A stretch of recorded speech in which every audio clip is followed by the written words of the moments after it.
సాయంత్రం రామయ్య తన కుటుంబంతో కలిసి గుడిలో భజన చేస్తురు. హరిహరాయ నమ కృష్ణ జాదవాయ నమ. భజన పూర్తి అయింది. అప్పుడు రామయ్య ఇలా అన్నాడు తన భార్యతో, లక్ష్మమ్మ, ఇవి నా శరీరానికి బలాన్నిచ్చే భోజనం కాదు, కానీ మన హృదయానికి దివ్యమైన ఆహారం. నిజమేనండి, కాని మన చిన్న గోపి ఎన్నాళ్ల నుంచో అడుగుతున్నాడు, నాన్నా, జగన్నాథుని గుడికి ఎప్పుడెప్పుడు వెళ్దాం అని. నాన్న, పూరి చాలా దూరమా? రథయాత్ర చూసి వచ్చేవాళ్లు ఊరిలో చెప్పిన కథలేంటో.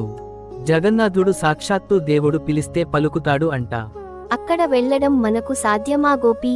నాన్న కూలీకి వెళ్తారు, అమ్మకి బియ్యం తేవడమే చాలా ఇబ్బంది. అందుకే నీ అమ్మనాన్నలు రోజు ఆ భగవంతుని ముందే మన కోరిక చెబుతున్నారు. ఒకరోజు ఆయనే మన దగ్గరికి వస్తాడేమో. లక్ష్మమ్మకు ఒక దివ్య స్వప్నం ఆ రోజు రాత్రి వచ్చింది.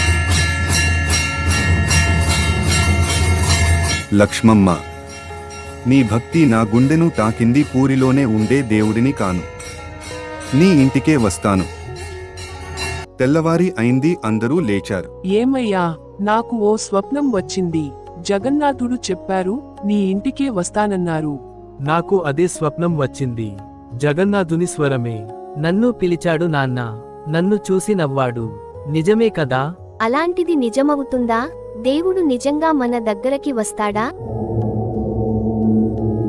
ఏం జరుగుతోంది? ఈ రథం ఎక్కడి నుంచి వచ్చింది? ఎవ్వరూ లేని రథమా?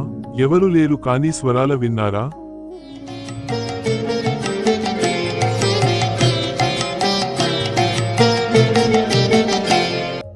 రామయ్య, జగన్నాథుని సాక్షాత్కారానికి సిద్ధంగా ఉండండి.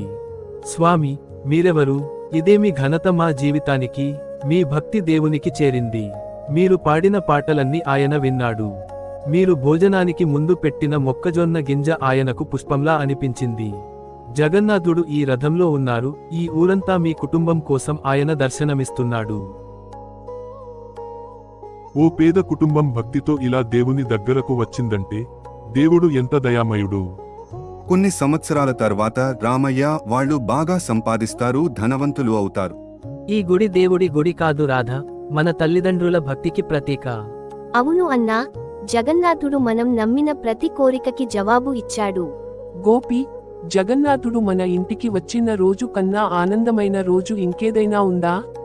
అవును అమ్మా, ఏది లేదు. ఆయన వచ్చిన తర్వాత మన పేదరిక నుండి మనం ధనవంతులం అయ్యాం. ఇప్పుడు చాలా బాగానే ఉన్నాం. జై బోలో జగన్నాథునికి జై. గోపి జగన్నాథునికి తన గ్రామంలో గుడి కట్టించాడు.